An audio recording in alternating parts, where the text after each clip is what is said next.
Tidak ada seseorang yang berpikir tentang Islam kecuali akhirnya masuk Islam. Sehingga itu disebut maka nafathun a'zama fil Islam min sulhul Hudaybiyah. Enggak ada futuhat yang sebesar sulhul Hudaybiyah.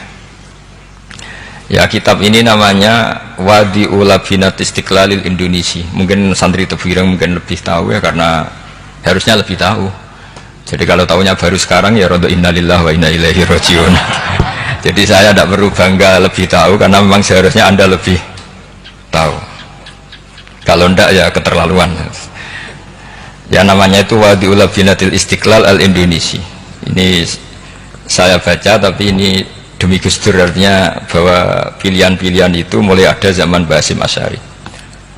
Saya baca satu-satu ya, mulai kredibilitas ilmu beliau, karena dalam Islam itu harus ada sanad. Saya pernah ditanya seorang ilmuwan, Pak Bahak, kenapa Islam itu harus ada sanad? Kita kan orang cerdas, kan bisa berpikir sendiri, ngapain nunggu pikirannya orang-orang, kata saya. Terus saya bilang, agama itu agamanya Allah dan Rasul. Kalau pikiran kamu namanya agama kamu, bukan pikiran agama, kata saya. Kalau kamu punya pikiran, yang namanya pikiran kamu, tidak agama. Kalau agama itu harus bersanad. Jadi pikirannya Mbah Hasyim sama dengan pikirannya Mbah Mahfud pikirannya sama dengan Said Abi Bakar Sato sama dengan Said Zaini Dahlan, dan seterusnya sampai logika itu sampai Rasulullah Shallallahu Alaihi Wasallam. Saya beri sekian contoh. Pikiran yang kita ciptakan bisa salah, misalnya begini. Dulu misalnya Nabi pernah bersabda, al-qatil wal maqtul finnar, pembunuh yang dibunuh sama-sama neraka. Jadi idal taqal muslimani bisayfihima fal qatil wal maqtul finnar. Jika dua orang muslim bertemu sama-sama bawa pedang, maka yang bunuh maupun yang dibunuh itu sama-sama masuk neraka. Makanya kita harus syukur sekali Indonesia itu paling menghindari membunuh, karena kalau sesama muslim membunuh itu ancamannya berat, sama-sama masuk neraka. Bukan sekedar diboyong dari pondok Tebuireng, itu neraka gitu. Kalau dibayang pondok gampang, nanti mondok lain gampang. Terus logika sahabat begini, hadza al-qatil fama balu maktul. Oke ya Rasulullah, kalau al-qatil masuk neraka namanya pembunuh, oke kita terima. Tapi fama balul maktul, lalu dosanya yang terbunuh itu apa? Wong dia korban kok dia dibunuh? Apa jawabannya Rasulullah Shallallahu Alaihi Wasallam? Jawabannya, innahu kana harison ala qatli sahibi. Sebetulnya dia juga mentalnya pembunuh, cuma nasibnya terbunuh. Jadi seperti misalnya sampean hasut saya, itu nggak perlu disakeni. Sebenarnya sampean yang inginnya ya menggusur saya, cuma nasibnya tergusur gitu. Makanya kalau ada orang rebutan pacar kok kalah, itu udah usah disakeni. Sebenarnya mentalnya dia perebut gitu. Cuma nasibnya kalah gitu. Jadi apa ya? Ya tadi.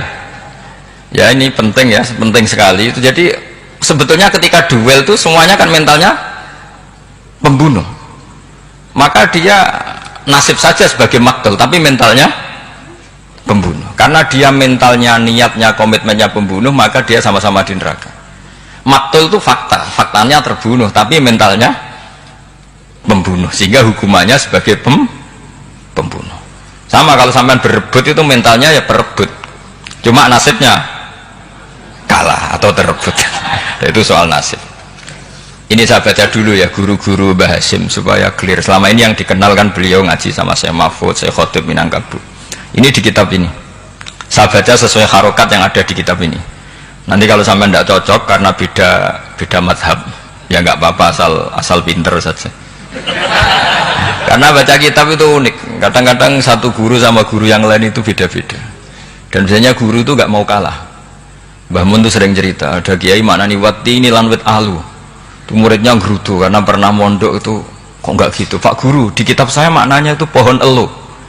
Lah iya cung, wit elu kena gua alu, kata gurunya karena gurunya nggak mau kalah itu. Ada yang guru itu salah baca wal jarodin lan lawang, muridnya nggak terima. Pak ya saya pernah ngaji itu maknanya walang. Lah iya walang sing ning lawang cung. Itu memang kasus makna-makna di Jawa itu banyak itu. Karena awalnya memang wis rodok bodoni.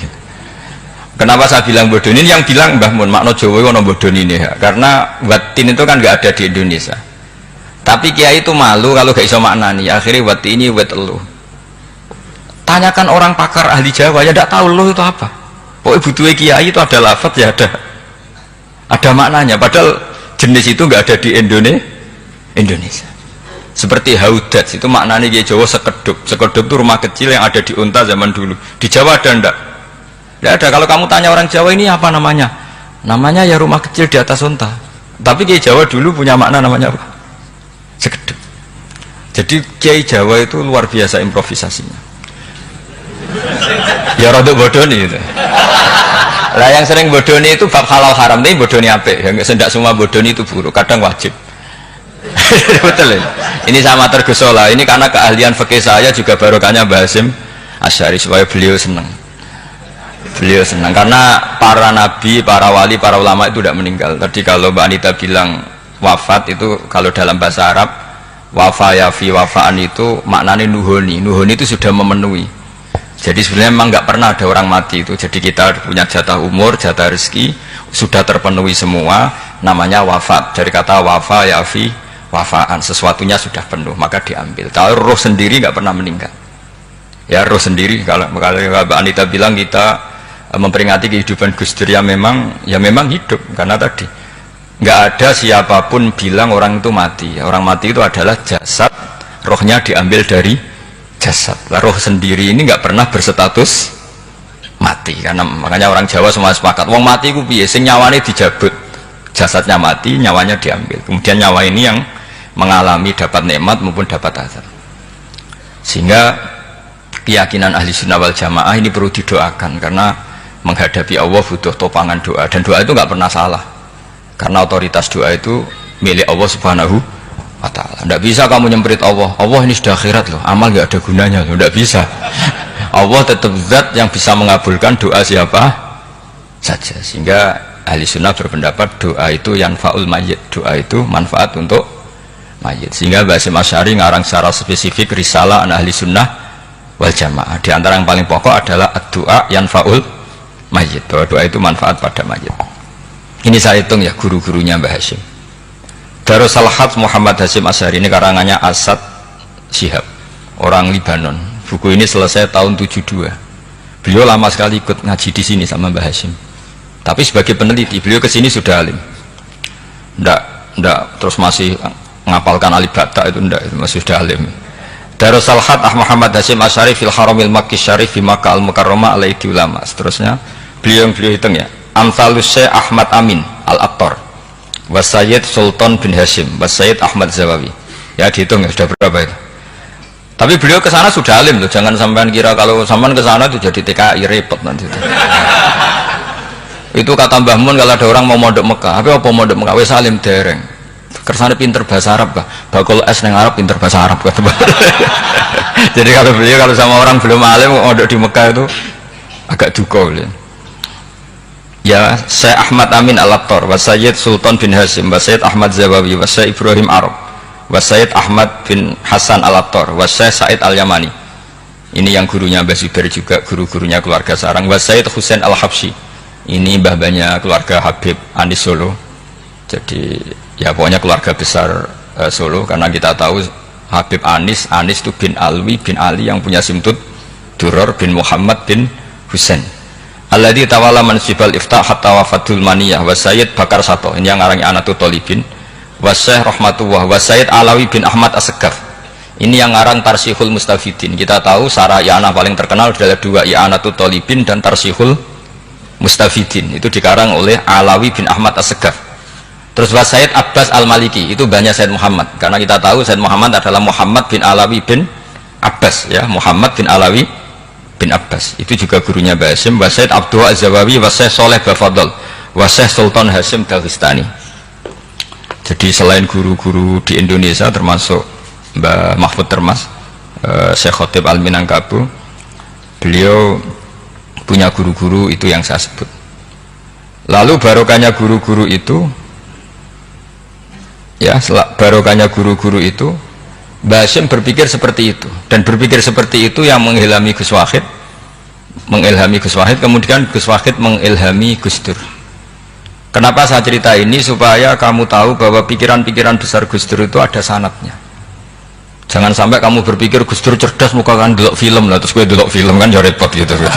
Jadi makanya ini Karena banyak juga yang cerita Gus Dur sebagai budayawannya, sebagai demokratnya, sebagai pluralisnya. Yang cerita itu kan sudah ada, masa saya disuruh cerita itu lagi? Jadi kalau sampean saya cerita itu lagi kan coro Jawa tahsilul hasil. Jadi ini itu tidak bidang saya.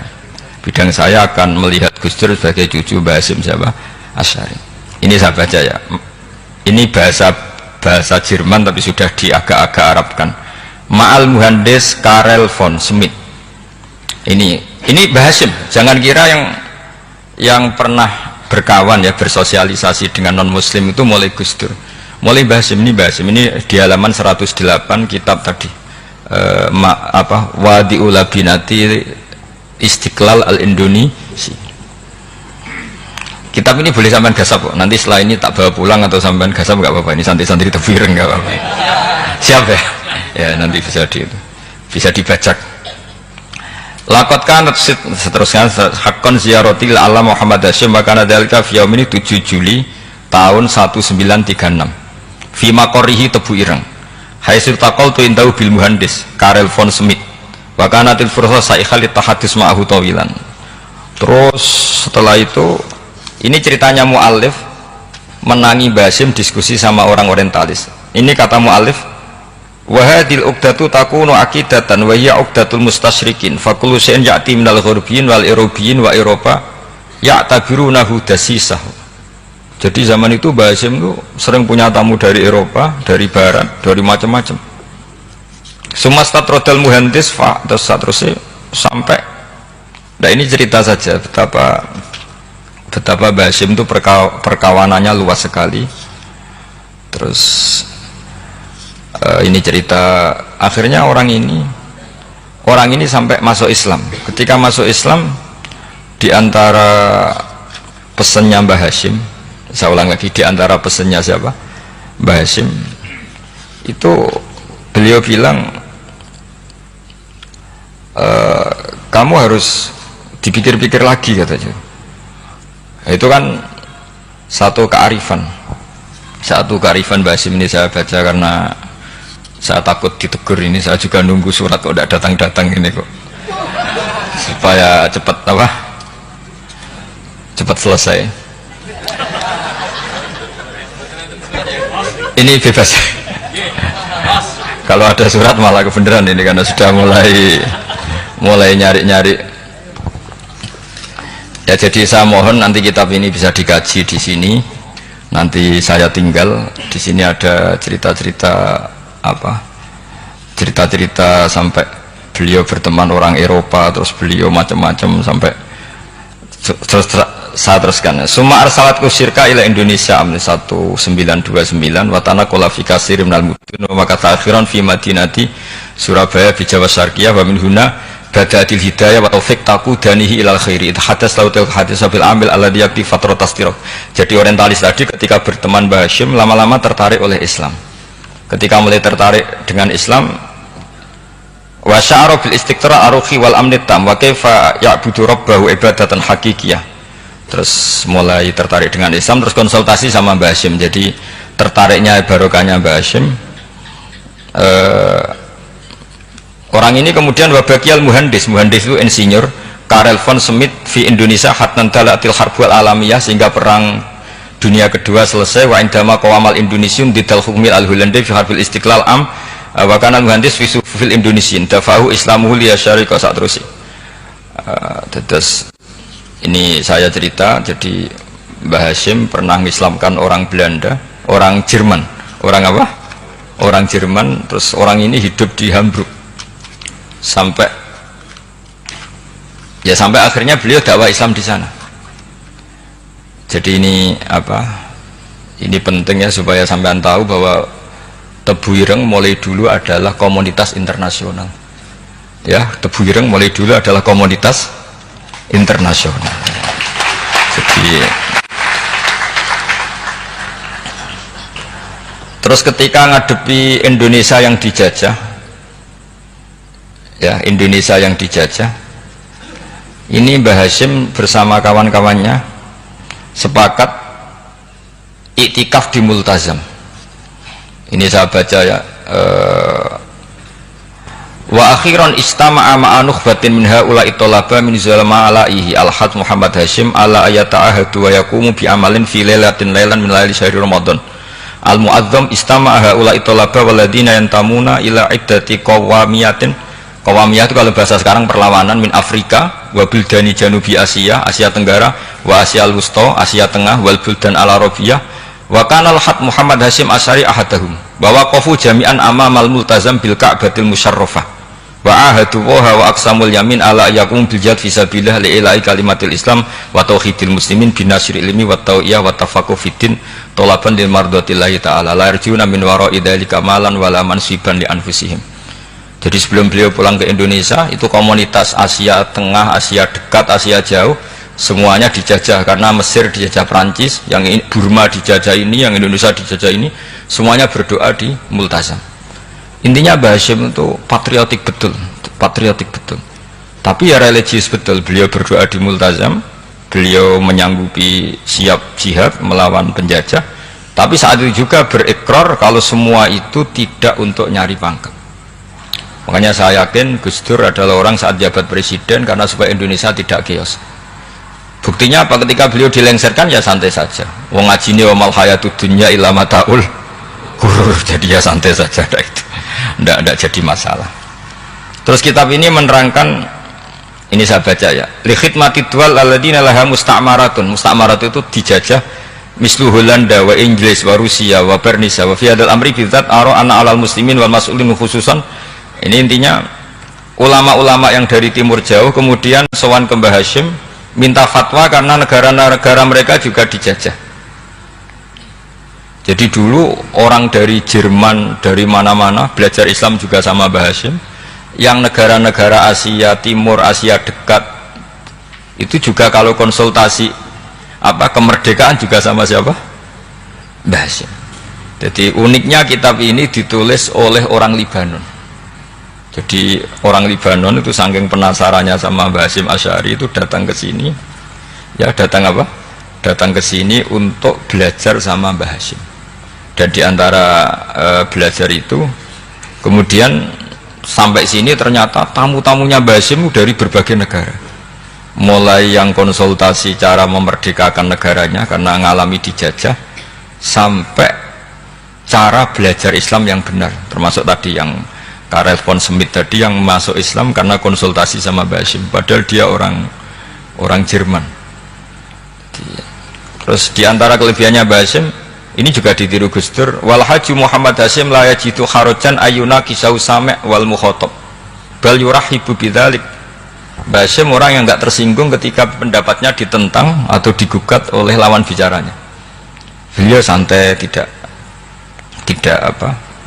terus ya tidak berontak, ya santai aja, enggak terus angger dibantah, membantah kiai kualat, itu enggak ada sanadnya. Nah ini saya pastikan ya bahwa kehebatan Gus Dur itu kita nggak lepas dari barokahnya siapa? Mbah Hashim. Sekali Rasulullah SAW sebagai Sayyidul Khalqi, Sayyidul Anbiya al-Mursalin, beliau yang ngakui ana da'watu Ibrahim wa bisyaratu Isa. Aku hebat ngene iku barokah dongane Nabi siapa? Ibrahim. Maka ini sesuatu yang saya tekuni, jadi nggak salah kalau bicarakan Gus Dur ya harus bicarakan Mbah Hashim, sama bicarakan Nabi Muhammad SAW juga harus membicarakan Jadduhul A'la yaitu Ibrahim alaihissalam. Jadi ini kitab bisa dipakai atau digasap ya nggak apa-apa. Artinya gini, gasap itu kalau saya ada ridho jadinya gasap, kalau ridho ya jadinya boleh. Dan menjadi gasap kalau nggak dipelajari. Ya, jadi kalau mau enggak terus tinggo jimat itu kita fokus bahas sakti, wah ya repot makanya ini. Nah kalau dipakai itu gasap. Tapi kalau nanti didiskusikan sama teman-teman kemudian menjadi baik, menjadi luar biasa, saya ikut ngamal. Terus saya ulang lagi, saya teruskan. Ittisolatuhu itu komoditas beliau.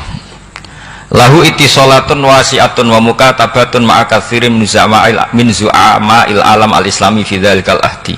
Fianhum Asy Abdul Aziz As-Sa'alibi wa Sayyid Diyauddin wa Syairozi Adwul Injil al terus beliau punya perkawanan besar di komunitas internasional, termasuk Syekh Muhammad Abdul Karim Al-Khattabi wa Sayyid Alawi bin Thohir Al-Haddad, Mufti Sultanati Johor. Ya, beliau berkawan dekat sama muftinya kerajaan Johor, wa Muhammad Ali wa Syaukat Ali bil Hindi, wa Muhammad Ali Jana Muhammad Iqbal. Muhammad Iqbal yang terkenal di India itu, wa Sayyid Hibaduddin Asy-Syahrastani, wa Wazirul Ma'arif Al-Iraqiyah. Beliau berteman sama PM Irak. Jadi kalau Gus Dur dari Mesir belajar di Irak, ternyata dulu mbahnya teman akrabnya Perdana Menteri apa? Irak. Terus banyak waroisu Majlis Tamyiz wa Sayyid Al-Alama Muhammad bin Aqil wa Sayyid Muhammad Jadul Maula wa Sayyid Muhammad Surur, saat terusnya itu. Jadi apa? Ini nanti saya tinggal termasuk catatan-catatan ini, saya mohon ridho dari Gus Solah, dari supaya santri-santri sini belajar Bahasim lebih serius supaya gampang. Kenapa saya katakan harus seperti ini? Dulu Nabi Ibrahim itu diantara anak cucunya itu secara lahir ada yang tidak soleh. Karena anak cucu itu punya otoritas, sehingga anak cucu ini yang menstatuskan Nabi Ibrahim. Sampai Allah sendiri yang meluruskan pengklaiman itu, yaitu ada ayat maka anak Ibrahimu Yahudiyah wala Nasranian, karena ada orang yang bernama Yahuda bin Yakub bin Ishak bin Ibrahim. Karena Yahuda punya pola tertentu dalam beragama, terus seakan-akan mbah-mbahnya paling ya begitu. Akhirnya Ibrahim pernah disetatuskan sebagai Yahudi, sampai Allah sendiri yang ngintikan maka anak Ibrahimu Yahudiyah wala Nasraniya. Sampai datang Rasulullah SAW yang memaklumatkan saya juga cucu Ibrahim orisinil, dan saya pastikan Ibrahim itu bukan Yahudi tapi bapak tauhid. Semenjak itu Ibrahim dipulihkan namanya, bukan Yahudi tapi bapak tauhid, yaitu diistilahkan Nabi millata abikum Ibrahim, semua tauhid adalah nginduk kepada Nabi siapa? Ibrahim. Nah, saya ingin santri-santri Tebu Ireng misalnya nanti suatu saat jadi komunitas internasional, jadi orang keren komunitas internasional, itu bukan karena ingin gaya-gayanan terkenal, tapi ingin niru Mbah Hasyim bahwa itu awal dakwah Anda fil alam. Semua alam ini tentu butuh tauhid, butuh kebenaran, bukan gagah-gagahan sebagai orang populer. Terus persahabatan yang luas, misalnya Anda khusyuk terus kuper, ratau kancanan wong habis jadi wali gini terus kuper, mungkin Anda tidak akan jadi wali karena sanatnya Mbah Hasyim itu perkenalannya luas. Sementara kamu milih kuper, gak pernah berteman orang, tapi sanatnya sampai Mbah Hasyim itu membingungkan sanat itu. Wong Mbah Hasyim tidak gitu kok kamu nyanatkan begitu. Jadi kalau santri Tebu Ireng mulai sampai neng kamar terus ngobong dupo terus menterkenalkan diri jadi wali, nanti tonggo kamu ngira itu produk Mbah Hasyim karena kamu santrinya, kan dianggap cerminan gurunya sampai Mbah Hasyim. Nah, kalau ada yang teman-teman gitu harus dimaklumatkan itu sanad mungkotek bahwa sanad itu tidak benar. Ini kapan ini ditegur? Ini saya sudah mulai menunggu karena ya repot ini kalau kelamaan ini nanti itu. Terus ini khazanahnya Mbah Hasyim. Khazanah itu ya perpustakaan kalau sekarang. Maktabatuhu tu'addu maktabatul khat Muhammad Hasyim Asy'ari min aghnal maktabat likhtiwaiha ala anfasil kutub. Jadi ini kadang harokatnya ya beda dengan bacaan saya, sama nanut bacaan saya saja. Di sini ditulis anfusil kutub, selalu saya baca anfasil kutub karena maknanya kitab terbaik. Kalau kitab terbaik bacanya bukan anfus tapi apa? Anfas. Ya nanti kamu debat sendirilah sama teman-teman ini bacanya apa. Karena ini kadang harokatan. Kalau kadang harokatan repot. Abe bantah itu kadang sungkan mbek sing aran, orang bantah kadang beda. Lah supaya selamat iki ora saleh mualif, khotote sing goblok biasanya gitu korban. Biasanya gitu kalau untuk menyelamatkan kiai itu ini yang ngetik yang salah. Padahal kadang kiai ini barang ya rodok salah tapi ya sembol. Daripada seudan sama kiai kan mendingan sama pengurus. Ya gitu ya, sepakat ya. Jadi ya sudah terus. Ya saya baca. Tu'addu maktabatul khat Muhammad Hasyim Asy'ari min aghnal maktabat likhtiwaiha al anfasil kutub al ilmiyah al islamiyah. Jadi kalau tadi yang diceritakan para kawan-kawan Gus Dur suka baca. Itu Mbah Hasyim itu kitabnya banyak sekali dan semuanya kitab terbaik. Min matbu'atin baik yang dicetak, wa makhtutatin baik yang masih tulisan tangan. Athariyatin qadimah baik kitab-kitab yang sudah hampir punah karena saking lamanya. Wa tadummu hadil maktabah jullal kutub al muallafah wal lughat al arabiyah wal indonesia wal jawiyah wal malaysia wa ba'dal lughat al ajnabiyyah al ukhra. Jadi zaman Mbah Hashim itu perpustakaannya sudah ada bahasa Indonesia, bahasa Jawa, bahasa Malaysia, bahasa Inggris. Itu yang nulis orang Libanon. Sampai santrinya Mbah Hashim tidak tahu innalillahi wa inna ilaihi rajiun. Maka ini yang kepertobatan ya saya kasih. Jadi ini saya biasa guyon, kesulitan ini guyon sama santri, saya tidak midatoni kiai, jadi ini guyon sama santri. Semoga guyonan ini manfaat. Wassalamualaikum warahmatullahi wabarakatuh.